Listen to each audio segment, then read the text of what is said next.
வீட்டில் எவலின் ஒரு பாத் டப்ல படுத்து பேபியை டெலிவர் பண்ண ட்ரை பண்றா சத்தம் இல்லாம. இருந்தாலும் அவளோட முனகிற சத்தம் கேட்டு அந்த கிரியேச்சர் அவளை நோக்கி வந்துகிட்டே இருக்கும். கரெக்டா அவன் பையனும் பட்டாசு வெடிக்க வச்சிருவான். அந்த சத்தத்தை கேட்டு கிரியேச்சர் அங்க போயிடும். பட்டாசு வெடிக்கிறத பார்த்துட்டு அந்த பொண்ணும் வீட்டுக்கு திரும்பி வரும். இப்போ லீ ஒரு ஷார்ட் கன் எடுத்துட்டு வீட்டுக்குள்ள போய் பாக்குறான். அந்த பாத் டப்ல ஃபுல்லா ரத்தமா இருக்கும். அவ்வளவுதான் எல்லாம் முடிஞ்சு அப்படின்னு நினைக்கும் போது பேபியோட பக்கத்து ரூம்ல இருப்பா. அப்போதான் லீக்கு உயிரே வரும். அப்புறம் எவலினை கூட்டிட்டு போய் அந்த சவுண்ட் ப்ரூஃப் ரூமுக்குள்ள விட்டுருவான். அவ்வளவுதான் பிரச்சனை முடிஞ்சிருச்சுன்னு பார்த்தா இப்ப பையனும் பொண்ணும் வெளியே இருக்காங்க.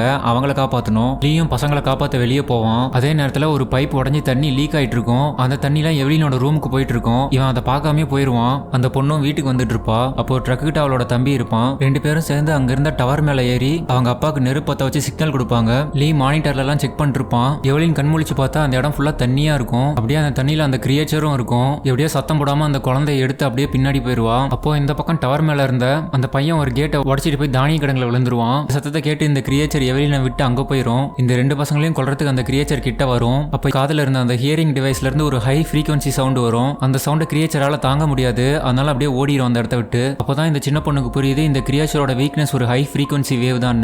லீ எப்படியோ பசங்களை கண்டுபிடிச்சு அங்க வந்துருவான். இருந்தாலும் அந்த கிரியேச்சர் அங்க வந்துரும். மறுபடியும் ரெண்டு பசங்களையும் ஒரு கார்ல போய் உட்கார சொல்லிட்டு இவங்க ஒரு கோடாலி எடுத்துட்டு நிப்பான். கிரியேச்சர் இவனை அட்டாக் பண்ண வரும். அவனோட பையன் அப்பான்னு கத்திடுவான். கிரியேச்சர் அந்த காரை அட்டாக் பண்ணும். இவன் அவங்களை காப்பாத்துறதுக்காக அவனோட பசங்களுக்கு ஐ லவ் யூன்னு சொல்லிட்டு சத்தமா கத்துவான். ஃபேமிலிக்காக தன்னோட உயிரையே சாக்ரிஃபைஸ் பண்ணிடுவான். கிரியேச்சர் லீயை கொல்லும் போது இந்த சின்ன பையன் காரை ஸ்டார்ட் பண்ணிடுவான். அந்த கார் ஸ்ட்ரைட்டா வீட்டுக்கே போயிடும். கடைசியா இவங்க தப்பிச்சு அந்த ரிசர்ச் ரூம்ல இருப்பாங்க.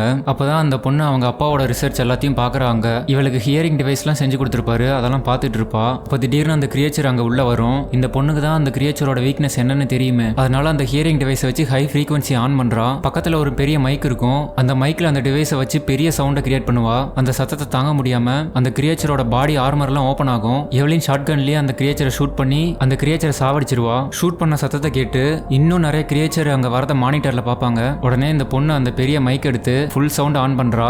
எவலினும் கன்னை லோட் பண்றா. அத்தோட இந்த படத்தை முடிக்கிறாங்க.